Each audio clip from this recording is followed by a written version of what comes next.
Shoymere Shabbos Bekoide Oine Bekoide Oine Yismechu B'malchuscha Yismechu B'malchuscha Shoymere Shabbos Bekoide Oine Bekoide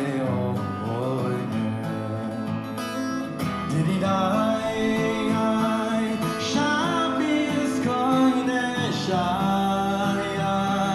Shabbos Kodesh, oy oy. Shabbos Kodesh, Shabbos Kodesh, dididoy oy. Shabbos Kodesh, ay ay. Shabbos Kodesh.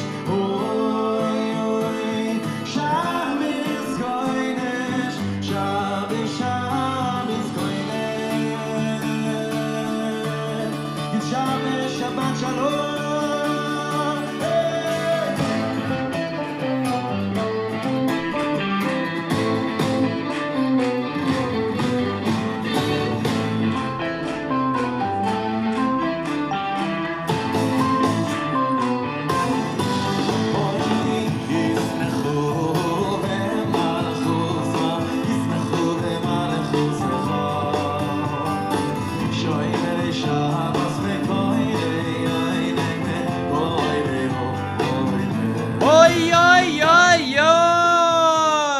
Oh man, I love that music. That's from Rabbi Shlomo Katz's live album in Melbourne. The song is called Yismechu, Let Us Rejoice in Shabbos.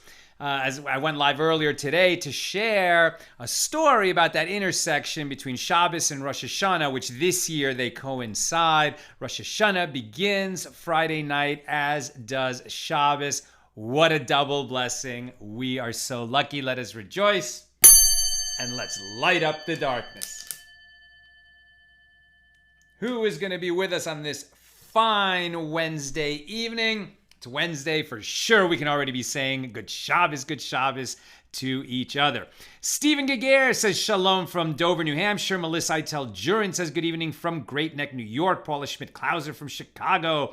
Brandon Christian Sullivan, shalom from Knoxville, Tennessee. Marcella Schifflein says shalom from Snake River Overlook in Idaho. Juanita Morgan was with us from Atlanta. Sharon Fran Brooks, Shana Tova from Lebanon, New Jersey. Gwen Strong, good evening from Michigan. Tom Beck from Philadelphia. Chaim Burke says good evening. Grace Schiller, Kuriali. Shalom from Miami. John Shore, Lila Toe from Arizona. Nancy Brundemel Wright, Southern Pines, North Carolina. Donna Smith from Bahama, North Carolina says shalom. Chaim Burke is with us from Charlotte. Brenna Bloomfield is here tonight because I love animals. With us from Cambridge, Mass. Rochelle Rosen preparing table for Rosh Hashanah in Modesto. Melanie Batty. Mel from Western Australia. Welcome, Mel. Peter Ripple.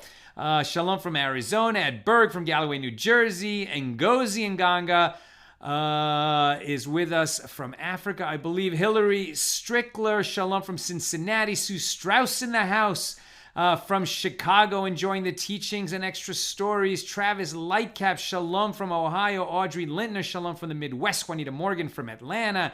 Anna de Ayora, shalom from Merced, California. Yosef Shum from Lowell, Massachusetts. Stephanie Marie Diaz says shalom aleichem. And Helena Hemela is with us from Finland. Always great to see you, Helena. Over there on the YouTube side, Neil from Virginia. Marasia from Atlanta, Georgia. Lynn from Texas. Linda Fuqua from North Texas. And Marjorie Holler, shalom from Georgia. And Neil says, will there be class changes due to Rosh Hashanah? So, here are the changes. Tomorrow is Thursday. So the only change there is that class is going to be 1 hour early. I mentioned this yesterday. I'm going to be appearing on Robert Stern's podcast. Robert Stearns is actually Bishop Stearns. He's an evangelical pastor. He is the founder and creator of Eagle's Wings, and very important Christian Zionist organization Bishop Stearns has dedicated his life to creating peace in Jerusalem, to protecting the peace of Jerusalem. He's led so many trips, enabling Christians and Christian leaders to get to know Israel firsthand and to form, a real bond with the Holy Land. And then they come back and sort of inspire their flocks. And that's just one of the reasons why American Christians support with their votes Israel in so many ways. And that is really important to the safety and security of Israel. We honor him for his work. He's always building bridges between Christians and Jews. Bishop Stearns is very clear that even though he's an evangelical pastor, he doesn't evangelize Christianity to the Jewish people. The Jewish people have their own connection to God, and he likes to form friendships. Christians and Jews can learn from each other without, trying to convert each other. And that's what's so great. He's had many Orthodox rabbis on his podcast, and I'm honored to be appearing on his podcast tomorrow. So that's going to start a little bit after 6 p.m. Pacific, and we'll share that on our page. But AT Daily is going to go 1 hour early tomorrow at 5 p.m. Pacific. Friday will be our regular time at noon Pacific. And what I'm going to try to do is to do a double daf on Friday. That's my intent right now. Hopefully I'll succeed with God's help. And in which case we'll be right on schedule. We'll get a page ahead when we do the double daf on Friday. And then there won't be a class, obviously, Saturday night because we're making the connection from Shabbos to the second day of Rosh Hashanah. And then we'll come back with God's help Sunday night after the holiday ends, and we'll do our daf for Sunday. But if we could get that double daf, that double page done on Friday, then we're not behind at all, and we simply just skip the Saturday night class, and I'll go live when Rosh Hashanah ends on Sunday night here in Los Angeles. That's our plan there. Today's class here on Accidental Talmud is daily, is dedicated by Spencer Ehrman to Dorit Bat Zelig HaKohen, Zichrono Livraha. May her memory always be for a blessing. As well, he's dedicating today's class to Robert Stevenson and Ann Stevenson. The class is also dedicated, our learning today, by Christine Orick, dedicating today's learning to her mom. Thank you both, Christine and Spencer, for your support of our nonprofit. It's very much appreciated. If people would like to donate, donate to our nonprofit and dedicate the learning of one day, it is a great blessing and a great merit to the person that you wish to honor, whether they're living in this world or they've passed on to the next. Or if somebody is sick and you want to dedicate a class to their healing. These are all wonderful dedications you can make. Nina will put that link. It's the same as it always is, donate.accidentaltalmudist.org, and she'll put that link in the comments. Okay, where are we holding? This is AT Daily, episode number 256. We are in Tractate Eruvin, the third volume of the Talmud, on page 38. That's Daf Lamed Ches. We're in chapter 3, and we're opening our discussion of the 9th Mishnah of chapter 3. So let's get right into it. The Mishnah says, the Mishnah, very often, it starts with an unattributed or anonymous ruling. And then, so that's what the law is according to the majority, and then somebody will be named afterward who has an opposite or dissenting opinion, the minority opinion, as it were. This Mishnah starts with Rabbi Eliezer. Rabbi Eliezer says that when a festival is adjacent to Shabbos, so imagine that the first day of Passover, let's say that the first Seder is... And we're in the diaspora, so every festival is 2 days. It complicates it a little, but not much.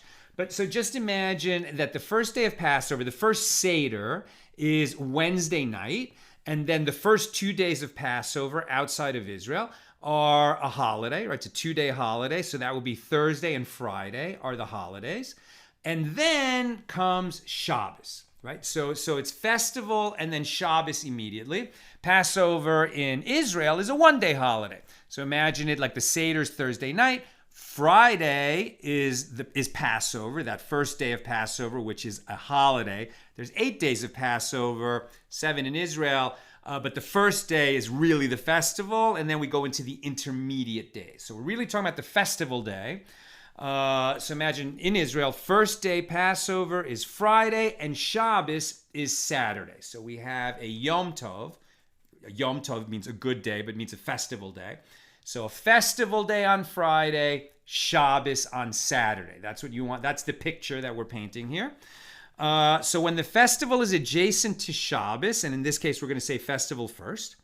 So we may establish in advance one eruv for the first day, let's say toward the east, and another eruv for the second day, let's say toward the west, right, in a different direction. We talked about yesterday, and Rabbi Eliezer was talking about, like, if two sages are coming, you could have one eruv to the east and another eruv to the west, which is going to allow me to walk further toward the east or further toward the west. Now Rabbi Eliezer is saying, okay, it's not that two sages are both coming on Shabbos. It's that we have first Yom Tov, the festival day, and then immediately after it, Shabbos, 2 consecutive days.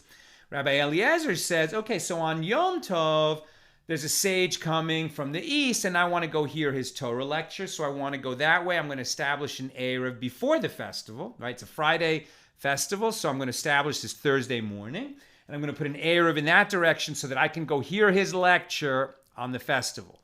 But on Shabbos, there's another sage, and I want to go hear his lecture, and he's coming from the west.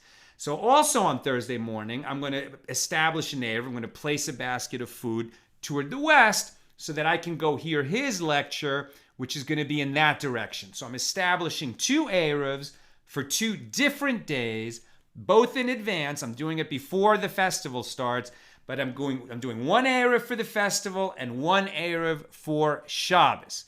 And Rabbi Eliezer says, that's good. I can do that. I can also say I'm going to have an eruv for the festival and no eruv for Shabbos. I'm just going to stay home on Shabbos, or I'm going to have no eruv for the festival, but I am going to have an eruv on Shabbos, right? It's like 2 different days, and I can make my preparations for each of those days in advance of both days, right? So Thursday, before either the festival or Shabbos begins, I'm going to establish my 2 situations, one for the festival, one for Shabbos. That's what Rabbi Eliezer says. The rabbis who dispute Rabbi Eliezer said, you can't do that. You have to have the same situation, say the rabbis, for the 2 days. You want to go that way? Okay, establish your eruv that way, but it's going to be for both festival and Shabbos. You're not going to be able to have one eruv for the first day and a separate eruv for the second day. And not only that, say the rabbis, but if you're going to establish with a basket of food an eruv for the first day, okay, so you're going to do that on Thursday, very good. So then what you should actually do is go to where that basket is at twilight or just before twilight, right? And then as soon as the festival kicks in, the festival starts, you should actually take your food and go home, so that it doesn't get damaged or eaten. You've established your eruv for the first day. But so that same eruv is going to be valid on the second day, then you should walk back out there with that basket of food and have it there at twilight at the end of the festival so that it's there as Shabbos begins, and then the eruv is going to be good for Shabbos also. Sounds like a big hassle, according to the rabbis who dispute Rabbi Eliezer. They also say if that eruv was eaten on the first day, you're going to have, if it was eaten, let's say the Friday morning, the morning of the festival, okay, that eruv is still going to be good till the end of the festival, but it is not going to be good for Shabbos. Right? Their reasoning on why you should take it home and reestablish it is really just to protect it, to make sure that it's going to be there for Saturday. But if you could deposit that basket of food on Thursday in a way that is going to be safe for both Friday and Saturday, I believe it would still be good for Saturday. The point, though, is you can't make two different eruvs, one for the festival and one for Shabbos, in different locations, according to the rabbis. And they just said if the eruv was eaten on the first day, it's not valid for the second day, right? If you eat your eruv in the morning of the first day, it remains valid till the end of the first day, but it's not going to be valid on the second day. So we're still in the Mishnah, and then Rabbi Eliezer says to the rabbis in the Mishnah, so you're saying that the second day can't rely on the eruv that was established on the first day. So therefore, you're conceding to me that the 2 days, the festival and Shabbos, are separate sanctities. It's not one continuous holiness. It's not one continuous period of holiness, festival and then Shabbos, but rather two separate periods of holiness that happen to be adjacent. Therefore, since they're separate sanctities, separate periods of holiness that just happen to be adjacent, you should concede to me that I can set up two separate eruvs in advance, one for festival and one for Shabbos, the way I said. Why won't you concede that to me? And that's where the Mishnah ends. Now the Gemara analyzes this dispute between Rabbi Eliezer and the rabbis. We start with the rabbis. So the rabbis say, well, look, can you make an eruv for Saturday morning to the east and for Saturday afternoon to the west? Huh, Rabbi Eliezer? And Rabbi Eliezer says, no, you cannot do that. You can't establish an eruv only for half of Shabbos and then a different eruv for the other half of Shabbos. Shabbos is definitely one sanctity from beginning to end of Shabbos, and you can't break it up into two and to say that you have an eruv for one half of Shabbos and a different eruv for the other half of Shabbos. You can't do that. I agree with you, says Rabbi Eliezer. So then the rabbis say, okay, so then you've conceded to us that if you have a continuous period of sanctity, you can't break it up in two with two different eruvs. And we're saying that a festival followed immediately by Shabbos is like a continuous period of sanctity, right? I mean, for sure, like you can cook on the festival, you can't cook on Shabbos, but in every other way, you can't do any kind of work, right? You have to dedicate that day to blessing and thanking God, etc. It's like one continuous period of holiness, so you shouldn't be able to break it up with two different eruvs in different directions. Say the rabbis. Rabbi Eliezer answers them, no, they're separate sanctities. Shabbos and Yom Tov, Shabbos and the festival, are separate sanctities as proven by the fact that even according to you, I have to reestablish the eruv for the second day. The rabbis say, look, the reason we're reestablishing the eruv for the second day is because we're not sure if it's one continuous period of sanctity or if it's two separate sanctities like you're saying. You might be right. We're not saying you're definitely wrong. You might be right that it's two separate sanctities, but we're not sure. And since it's possible that it is one continuous period of sanctity, we're hedging our bet. We want to make sure that the people don't come to transgress a prohibition because of our ruling. We're going to rule stringently to be on the safe side. So it's the issue is in doubt, and so we reestablish the eruv on the second night because we're not sure. But for the same reason, we can't treat it as two separate sanctities like you're saying. Moreover, say the rabbis, you should concede to us, Rabbi Eliezer, that can you establish the Shabbos eruv on Friday afternoon? Right? Friday is a Yom Tov. Friday is a festival. In this situation. So can you establish the Shabbos eruv on Friday afternoon? Can you go deposit that basket of food on Friday afternoon? There's no issue of carrying. As we learn, you can carry on a festival in a way that's not permitted on Shabbos. So can you establish that basket of food as the Shabbos eruv? Can you take it there Friday afternoon? You know you can't, right? And Rabbi Eliezer says, correct, we cannot do that on Friday afternoon. And they say, so you see, the reason you can't do that is because it's one period of sanctity, and you can't go establish the eruv once the period of sanctity has already begun. Rabbi Eliezer says, no.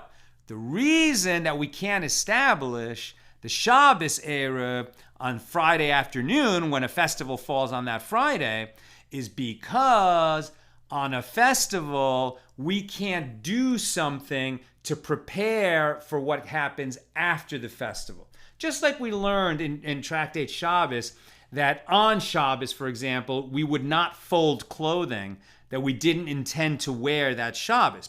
Why? Because we would be on Shabbos doing work, even something that's permitted. I mean, folding clothing is permitted, but you can't be doing that is going to be for the benefit of the rest of the week, right? Of what comes after Shabbos.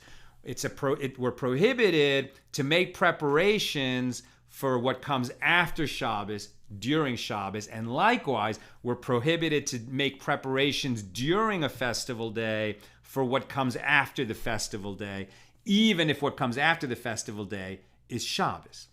There are certain exceptions to that that have to do with cooking. For example, when you have a 2-day Chag, a 2-day festival that comes right immediately before Shabbos, you're going to have to do some cooking during the festival to prepare for your Shabbos dinner. But in that situation, that's the Eruv Tavshilin, where you actually start cooking that meal before the festival even begins. And that's how you get around this problem. But at any rate, the question we're discussing right now, Rabbi Eliezer is answering the rabbis who dispute him and saying the reason we can't make the Shabbos Eruv on Friday afternoon isn't because it's one long period of sanctity, but rather because we're prohibited to make a preparation on the festival for what comes after the festival. Now the Gemara brings in a Baraisa. Okay, yesterday we had the question, what's the difference between a Mishna, a Baraisa, and a Tosefta? And I wasn't quite prepared to answer about a Tosefta. I knew what it was, but I don't like to answer if I don't have a good answer, right? So the more complete answer that I gave yesterday. A Baraisa and a Mishnah, they're both teachings from the Tanaitic period. In other words, the period of the Tanaim, the rabbis of the Mishnah.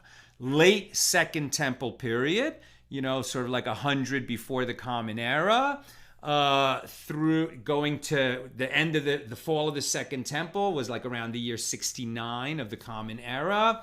And then for another 130 years to about the year 200 of the Common Era, when Rabbi Yehuda Hanassi compiled the Mishnah based on the teachings of all these rabbis who had come before. That's the Mishnah. A Baraisa is a teaching of these same rabbis that for whatever reason didn't, Rabbi Yehuda Hanassi did not think fit to include it in the Mishnah. For some reason, it was not as authoritative as the teachings in the Mishnah. We still study them. It's teachings and rulings of the same rabbis, and often they help us clarify a Mishnah. But for whatever reason, a Mishnah is a little bit more authoritative than a Baraisa. A Tosefta is from the same period. It is teachings of the Tanaim. However, it was compiled almost immediately after the Mishnah was compiled. And it's understood to be, again, not as authoritative as a Mishnah, but whereas the Baraisa is just a bunch of individual teachings that didn't quite make it into the Mishnah, the Tosefta was sort of compiled like the Mishnah was compiled, and it included additional information, sometimes attributions of rabbis that are not attributed in the Mishnah, often the same exact teaching as in the Mishnah, but with a little bit of extra information. And so one way to look at it is that the Tosefta is like the very first commentary on the Mishnah, but it's basically contemporaneous with the Mishnah, and just a little bit of supplementary materials are added to it. Okay. So right now, the Gemara is bringing in a Baraisa. The Baraisa says, if a person establishes an eruv with his feet on the first day, he must do so again for the second day, meaning the first day is a festival, the second day is Shabbos. He must do so again to establish his eruv for Shabbos. Now, this is a concept we haven't had yet. Establishing an eruv with your feet. All right, so now, what is an eruv? We're not going to go through the whole thing because we keep reviewing it, but the basic two types of eruv, right, is some kind of enclosure so that we can carry within it, whether it's just the houses in a courtyard or a few courtyards joining together or a whole community joining together with an enclosure so we can carry throughout that enclosure on Shabbos, or the kind of eruv that we're really talking about here, which is an eruv techumin, and that is about our Shabbos boundary. That normally you can only walk 2,000 cubits in any direction from your Shabbos dwelling. If you're in a city, the whole city is considered to be your dwelling. But once you get to the border of the city, you can only walk an additional 2,000 cubits away from the city. And since sometimes the 2,000 cubits isn't enough, and I want to go a little further, and here's like a great illustration of that. Okay, so if you can see this, I keep mentioning this and I've been saying it with words, but maybe now you can see it more clearly. This is an eruv techumin. So the house is my house. That's where I live. So the purple circle is this is not in a city, it's out in the country somewhere. So I can walk 2,000 cubits in any direction away from my house. But I want to go to my friend's house who's over here, right? Outside the purple circle, but within the blue circle. So that's why before Shabbos begins, I move my Shabbos dwelling to where that black circle, the little black dot is, and that's my eruv, right? So I can deposit a basket of food there.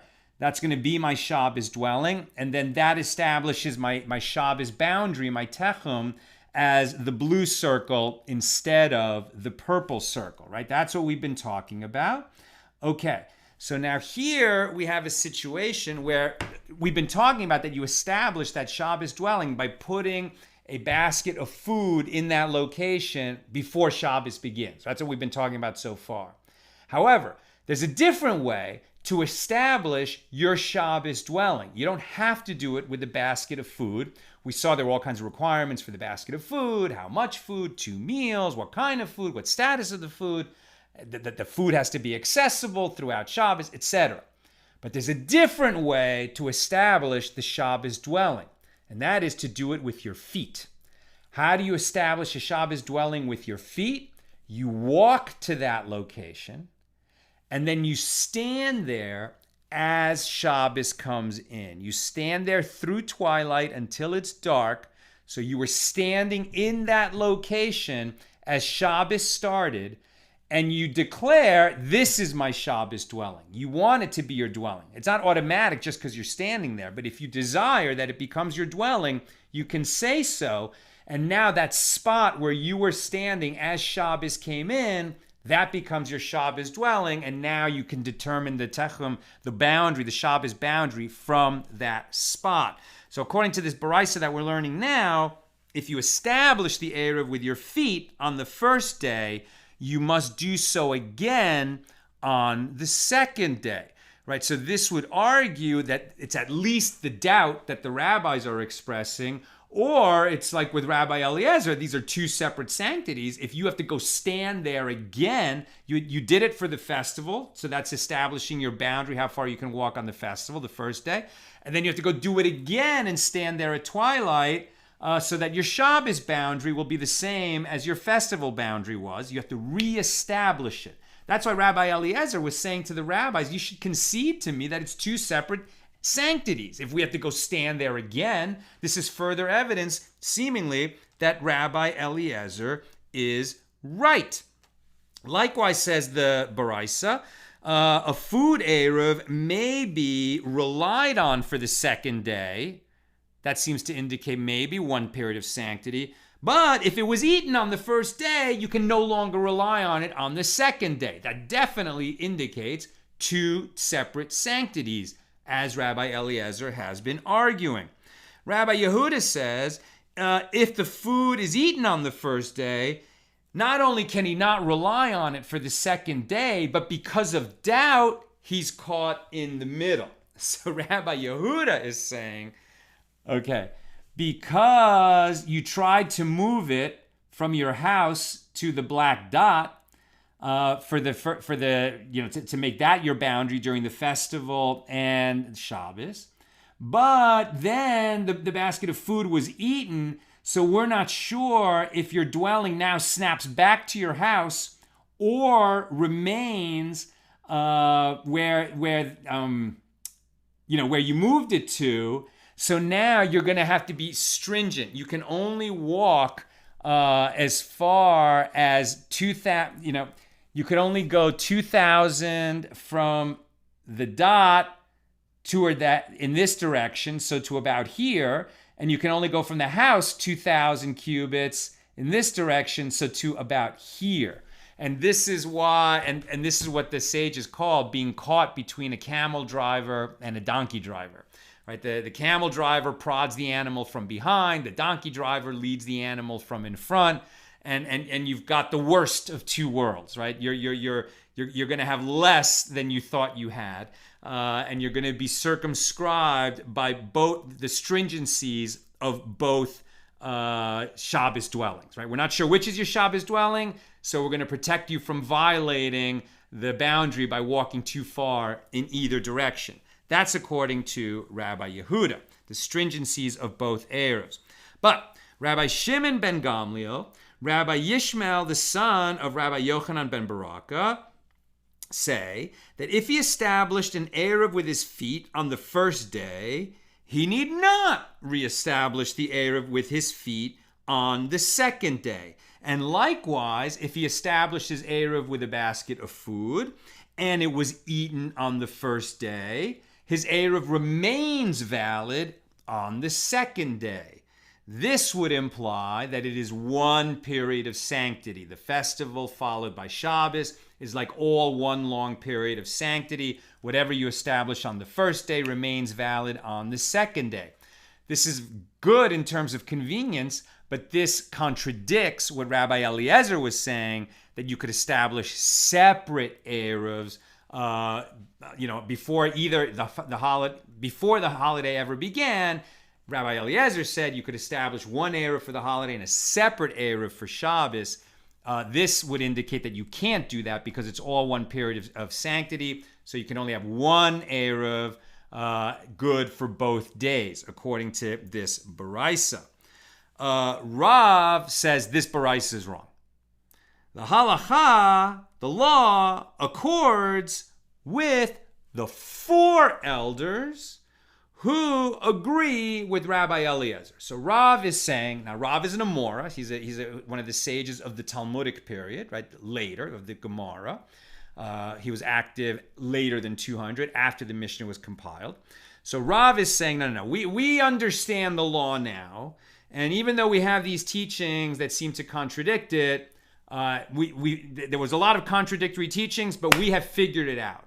And we have figured it out because there are four senior sages, four elders, Tanas, right, Tanaim of the Mishnaic period, who agree with Rabbi Eliezer. So it wasn't just Rabbi Eliezer all alone against all the sages.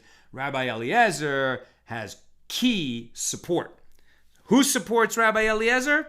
Rabban Shimon ben Gamliel, Rabbi Yishmael, the son of Rabbi Yochanan ben Baraka. Those are the two names that we just mentioned a moment ago, who seemingly were contradicting Rabbi Eliezer. In addition, Rabbi Eliezer, the son of Rabbi Shimon, that's a different Rabbi Eliezer, and Rabbi Yosei, the son of Yehuda.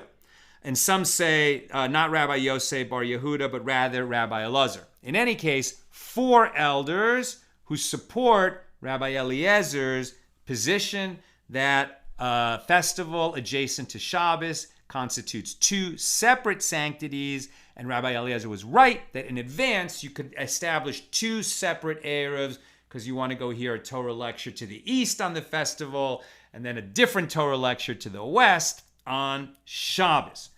The Gemara, of course, comments, but the first two names, as I mentioned, Rabbi Shimon ben Gamliel and Rabbi Yishmael, the son of Rabbi Yochanan ben Baraka, contradict themselves, right? The Baraisa says they disagree with Rabbi Eliezer, and this teaching of Rav says they support Rabbi Eliezer. So then the Gemara says, oh, well, the Baraisa must be wrong, so we should reverse the positions in the Baraisa. And then a different explanation is given. No, it's not that the Baraisa was wrong. It's that in the Baraisa, what was happening is that Rabbi Shimon ben Gamliel and Yishmael ben Yochanan, the son of Baraka, were not speaking their own rulings. They were actually just transmitting rulings that they disagreed with. And this is, now we start to understand, this gives us a little bit of insight of how these contradictory rulings could be in the ether, as it were. You know, why was there so much confusion? You would think this is like it's a very important tradition. These laws affect all the Jewish community. Why was there so much confusion? We can understand that if two rabbis, just have different rulings, but we should know, okay, well then eventually they voted, the Sanhedrin voted, and what did the majority decide? And we should record the minority opinion, but we should know what the law is. But no, there was confusion because in some cases, somebody overheard a teacher teaching a teaching and they weren't sure if he was teaching his own ruling or the majority opinion or just transmitting an opinion that he didn't agree with. Unclear. So that's how that kind of confusion could enter the tradition. Rav Chisda says, wait a minute. Did Rav actually say that these four elders and the halacha accord with Rabbi Eliezer, two sanctities? Haven't we heard elsewhere that Rav himself said that an egg laid on Yom Tov, so laid on this Friday holiday, a chicken laid an egg during that festival on Friday. So that egg is what's called nolad. It didn't exist before the holiday. It was created, the chicken laid it, so the egg was essentially created on the holiday. So it wasn't prepared for use during the holiday. So we're just going to leave that egg alone and we're not going to eat it until after the holiday begins. Now, Rav says, not only can we not eat that egg, which was newly created on the festival, we can't eat it on the festival day, we also can't eat it on Shabbos, the next day, right? Because they're adjacent. So that would indicate that if that egg, which was newly created on the festival, still can't be eaten on Shabbos, that would seem to indicate that Rav himself holds, not like Rabbi Eliezer and those four elders, that there's two distinct periods of sanctity and we could have separate eruvs for them, but rather that the festival and Shabbos are one long period of sanctity, right? So how can we hold? Why should we believe that Rav said the law is, and these four elders all back up Rabbi Eliezer, and Rabbah answers Rav Chisda's question. He says, no, that's not. Rav didn't say that the egg can't be eaten on Shabbos. The egg that was laid on a Friday festival can't be eaten on Shabbos because it's one long period of sanctity. Rather, he can't eat it on Shabbos because it was essentially prepared for Shabbos on the festival. And we can't prepare for something after a festival during the festival, even if we're preparing for Shabbos.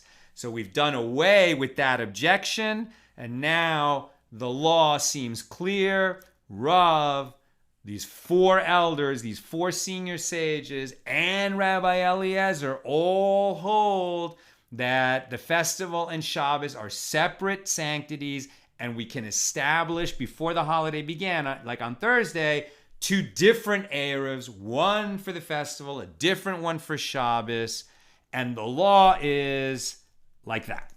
The law accord, the halacha does indeed accord, and that's what Shulchan Aruch says.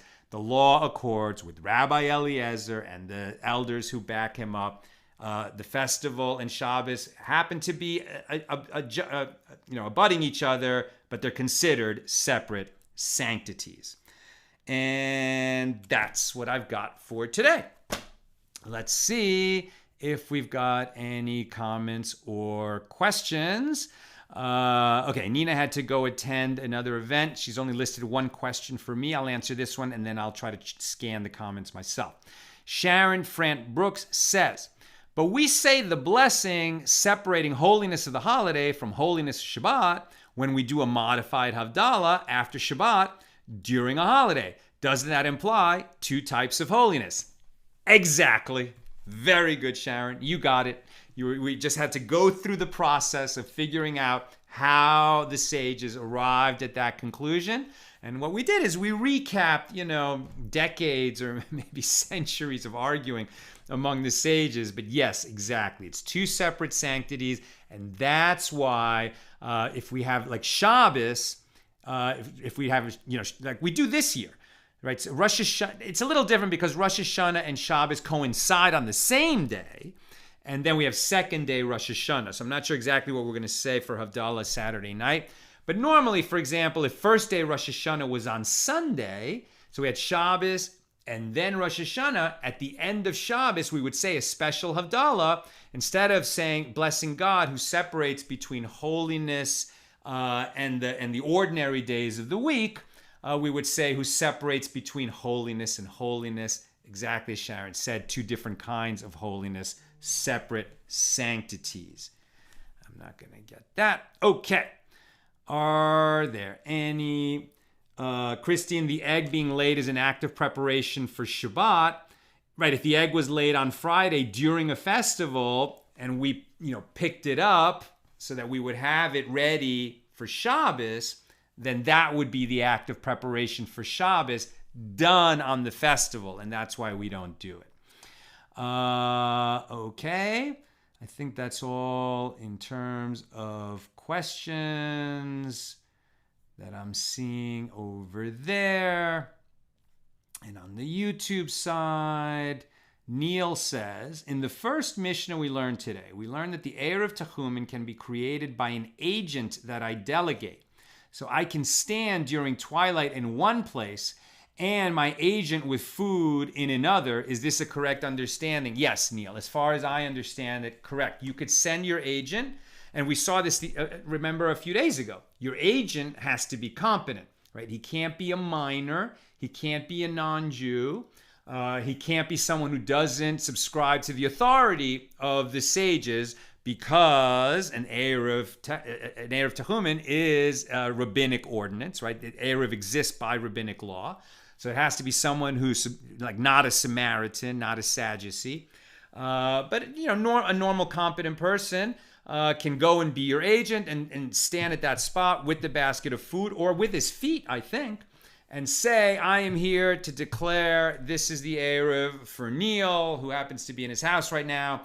But Neil authorized me to establish his Shabbos dwelling in this spot.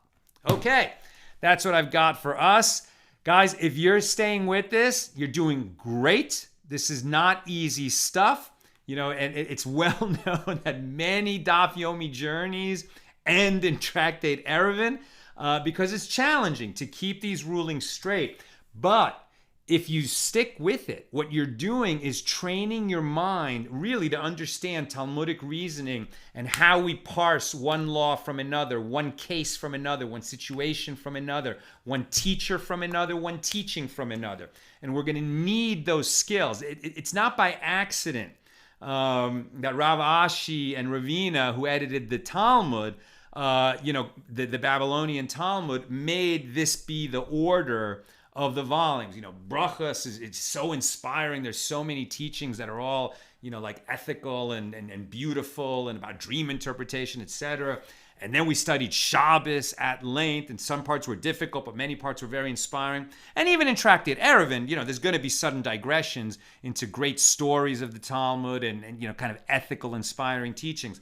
But there's also a lot of technicality in Tractate Eruvin because it's time to buckle down and learn how to learn. And then we're going to need those skills, right, as we enter other volumes of the Talmud that are also sometimes going to be incredibly challenging, and will always, you never know when we're going to take a sudden digression into folklore, into mythology, into, articles of faith, etc., understandings of the inner workings of Judaism and of God's relationship with us, etc. But there's a lot of stuff here where we really just have to understand the law. The key is The sages are always trying to understand, what does God want us to do? It is an article of faith and submission to the will of God to study Torah, and that's why it opens the heart and mind so much. So if you're still with us, you're doing great. All the best, and with God's help, we'll be together again tomorrow. Remember, 1 hour earlier, 5 p.m. Pacific tomorrow, and then I'll be on Bishop Stern's podcast at about 6, a little after 6, and we'll share that on the page as well.